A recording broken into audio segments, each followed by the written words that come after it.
Well, hello. Get this out the way. Hello, everyone. Good evening. Good evening. Welcome to Reflections. I'm so glad you're here. How are you this evening? How are you? Look, I'm hoping that everyone is doing well this evening and just want to talk a little bit tonight. Talk about this past week, some activities that I was involved in. And I do want to still keep it light, although the topic that I want to talk about is heavy, but I don't want to talk about that, in depth at night, right before, some of us are unwinding, trying to go to bed. But look, how are you? Did everyone have a good Valentine's Day? I kept calling Valentine's Day Thanksgiving. I don't know why. But I kept calling it Thanksgiving for some reason. I guess I'm thankful. But did everyone have a good Valentine's Day? Did anybody do anything special? Did anybody receive anything special? Let me see. Is anyone here tonight? Let go. Let go. Is anyone here tonight?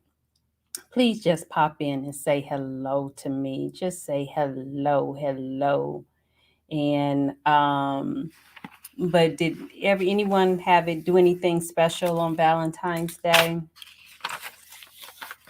So I had a nice Valentine's Day. I really, really did. But, I won't share too much. But it was very nice. And I am so grateful and so thankful. I guess that's why I kept calling it Thanksgiving. But anyway, how's everyone? You doing well? You're doing well. Welcome again to Reflections. Reflections is a part of my Fight to Smile brand. Fight to Smile is for women who are career minded, women who are determined to succeed, women who, despite the challenges, despite the struggles, they continue to lift their head up. And despite the tears that they sometimes have to shed, they still hold their head up high and they continue to smile. So fight to smile. So again, welcome to Reflections. And tonight, it's just a dialogue, open dialogue with career-minded women, and of course, the men. They show up week after week, and I'm so excited about that. I'm excited that the men come out and support and share and add to the conversation.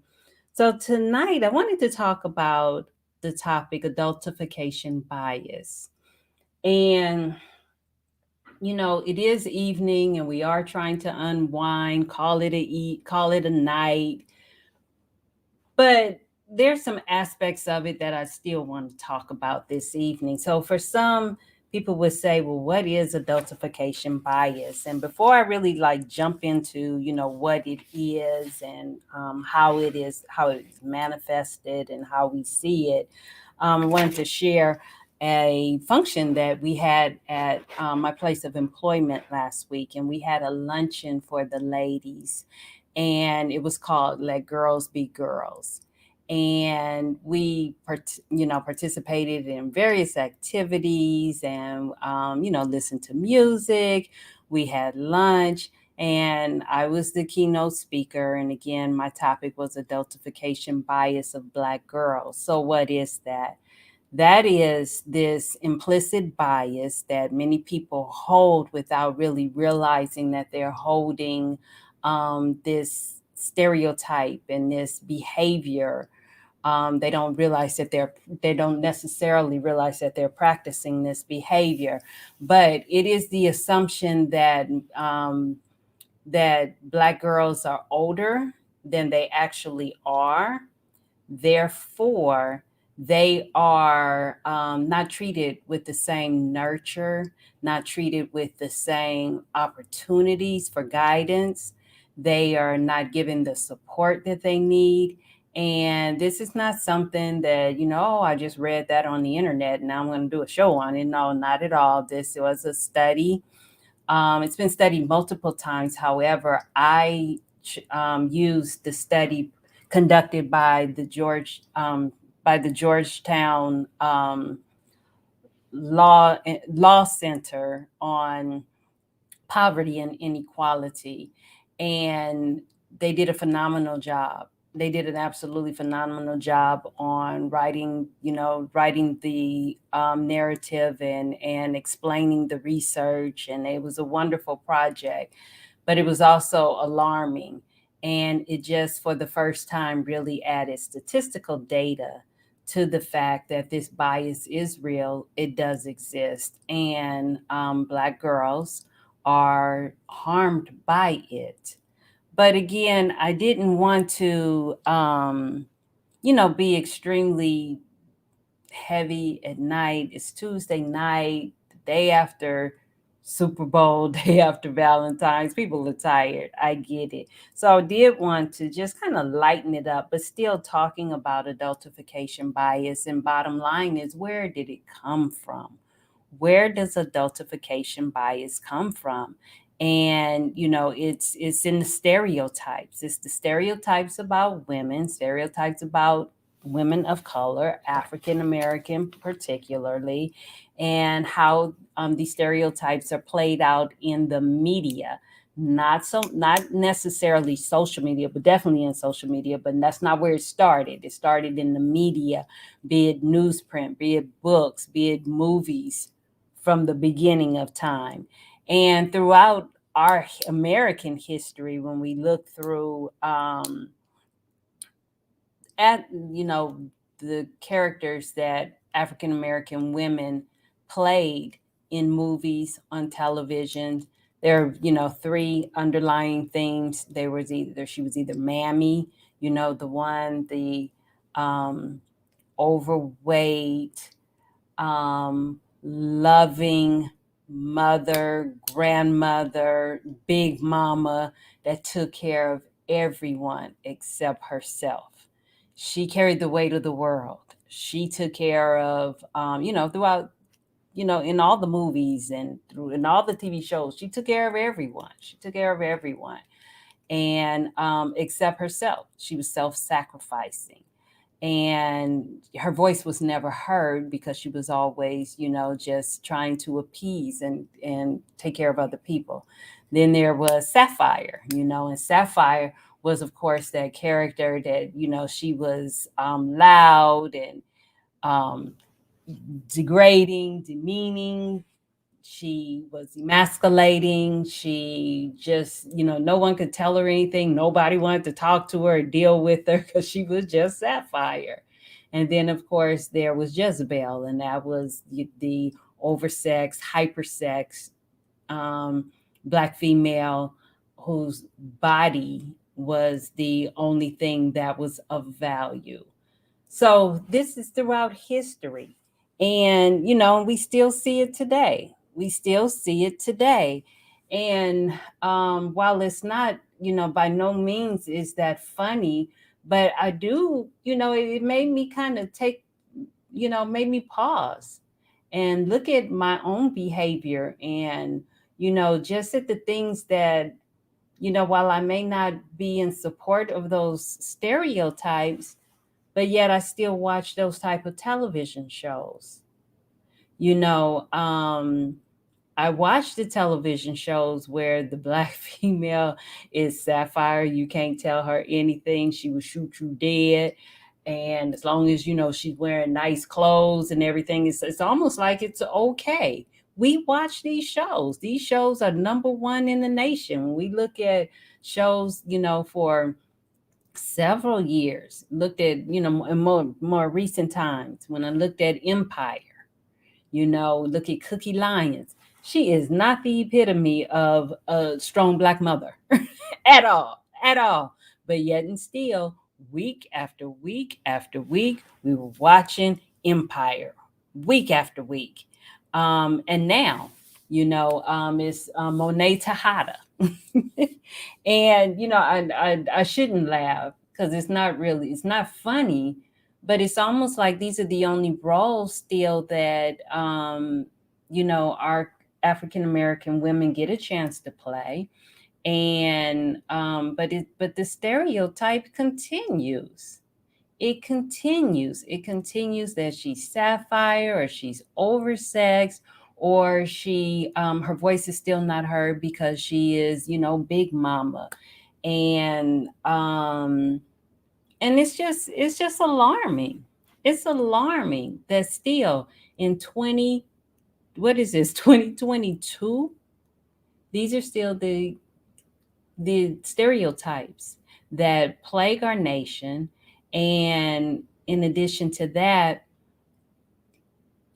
they seep into the behaviors of non-minorities, and it impacts the way they see our girls and the way our girls are treated, be it in school, be it in correctional situations. When you look at the statistics and you see that Black girls will be suspended from school or receive harsher punishments, far more for the same discipline issue, far more than any other race. And it's not just Black girls, it's Black boys, definitely Black boys. But again, the event that we had earlier this week, well, last week, focused on Black girls. But it's really alarming. It's alarming. And I'm just wondering tonight, is this something that we should be addressing? Is this something the church should be addressing? Is this something we should be addressing in schools? Is this something that we should be addressing in our communities?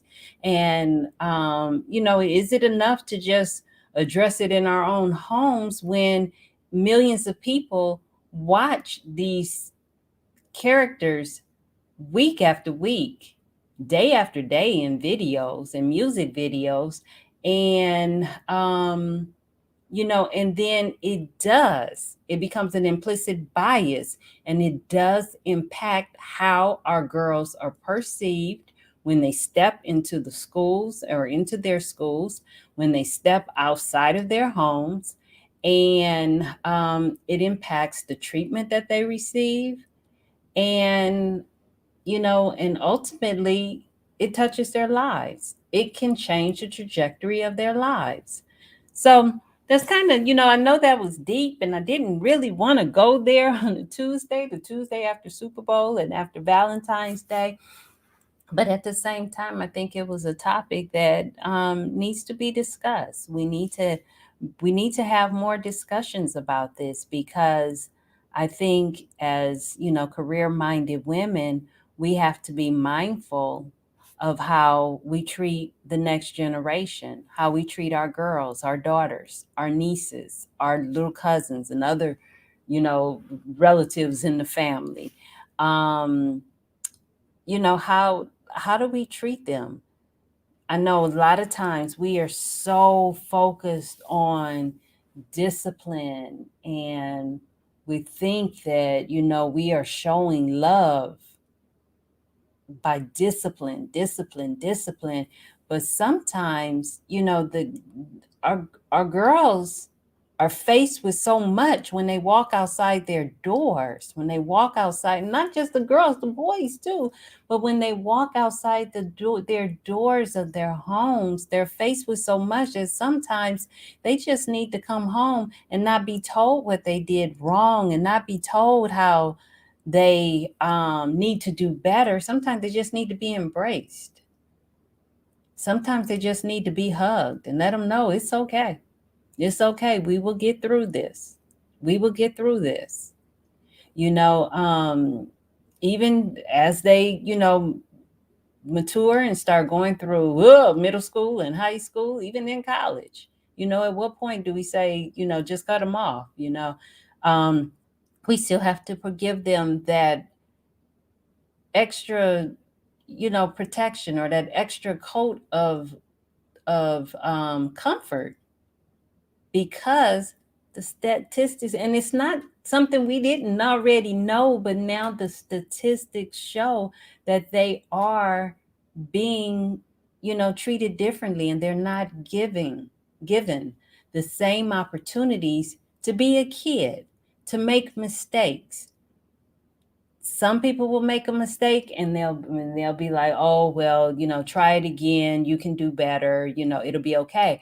But too often when our kids make a mistake, oh, you should have known better, and you get a zero. Nope, you shouldn't have been absent that day, and it's just punitive for them. And it's not right, it's not fair. Anybody have any comments, any statements, or anything you want to share, and why is this acting like this? Anybody have a comment? Anybody with me tonight? Everybody sleep, huh? Yeah. Super Bowl wore you out, huh? I hope your team won. I hope you were for the Rams.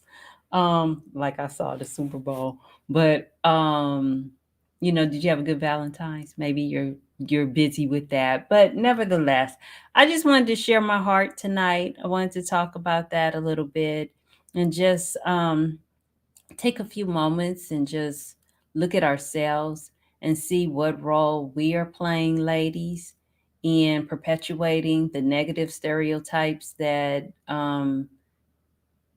continue, continue, continue to be displayed about African American women. I know this show isn't black show, but being black, I can't help but touch on the topics that are near and dear to my heart and are part of my own lived experiences. um, I think about, that's kind of heavy. I don't want to go there tonight. I'll go there another night.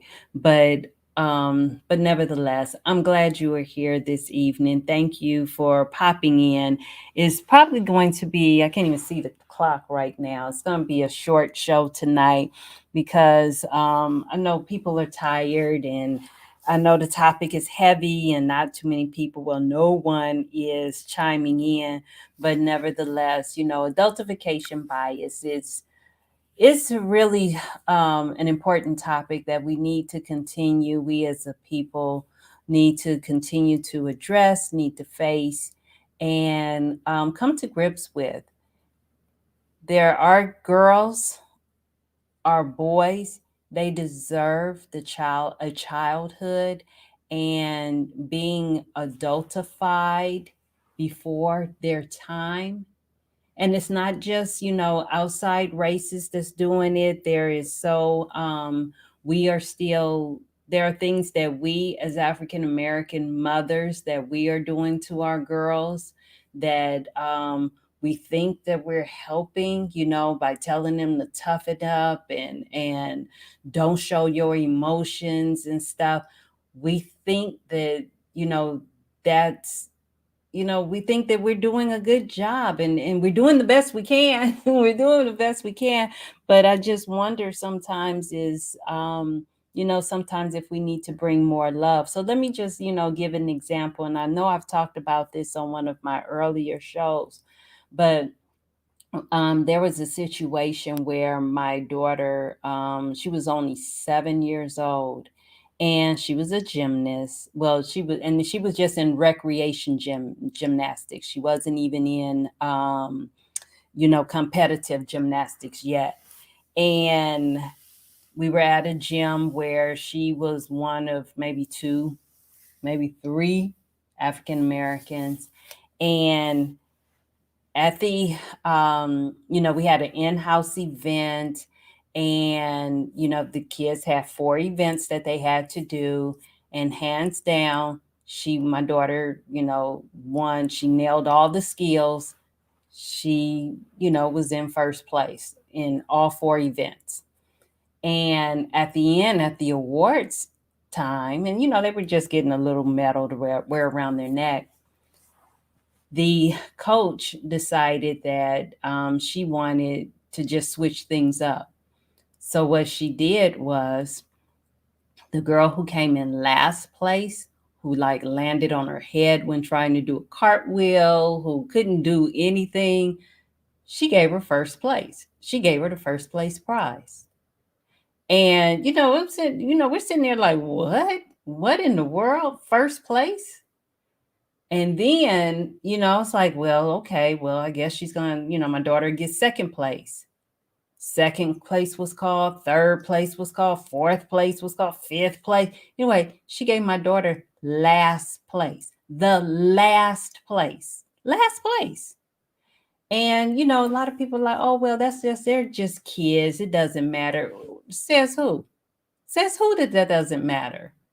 So, my daughter was standing there and she was in shock and she was like, how did I get last? Mommy, how did I get last?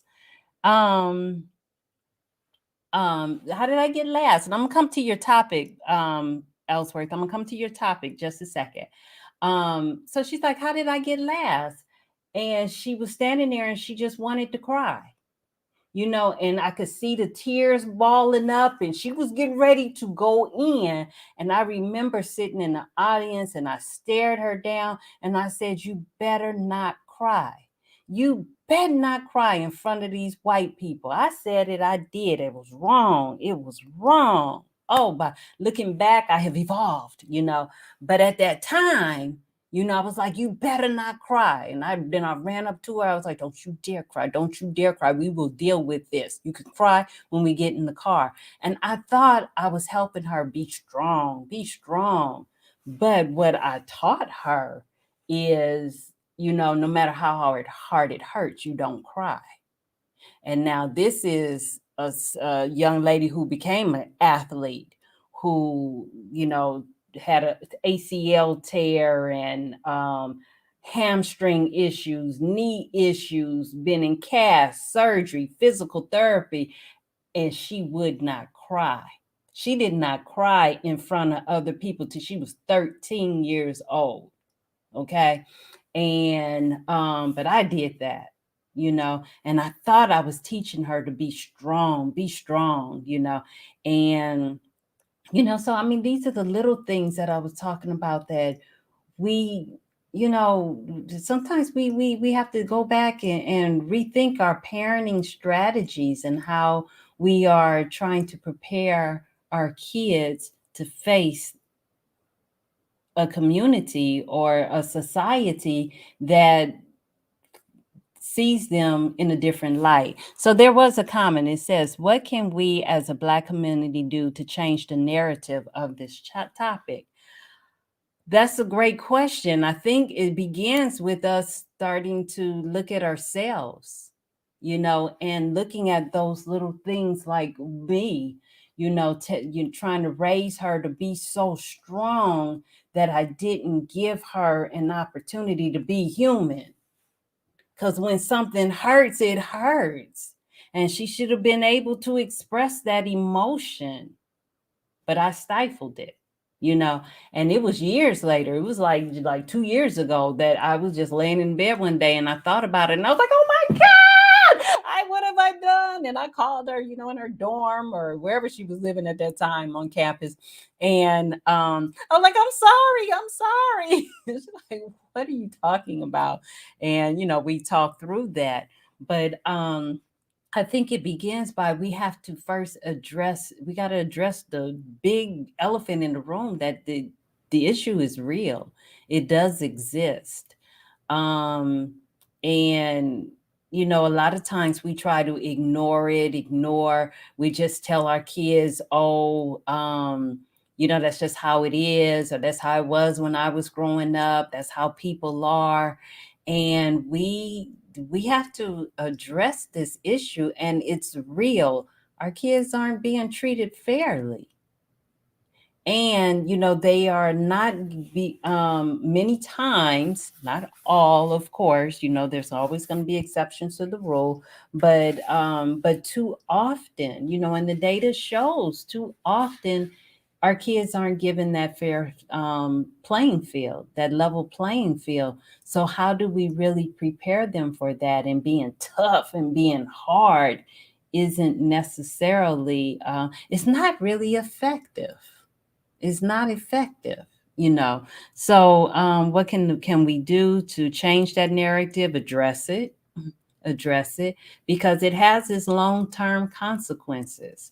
Because when we've been as stereotypes, we have been Mammy, talking about the Black woman. She's been Mammy, she's been Sapphire, she's been Jezebel. And now, we're the strong Black woman, and the strong Black woman don't take any, mess. And the strong Black woman can handle anything. And the strong Black woman is opinionated. She's determined. Yeah, she's all of that. She is. We are all of that. All of that. But you know what else?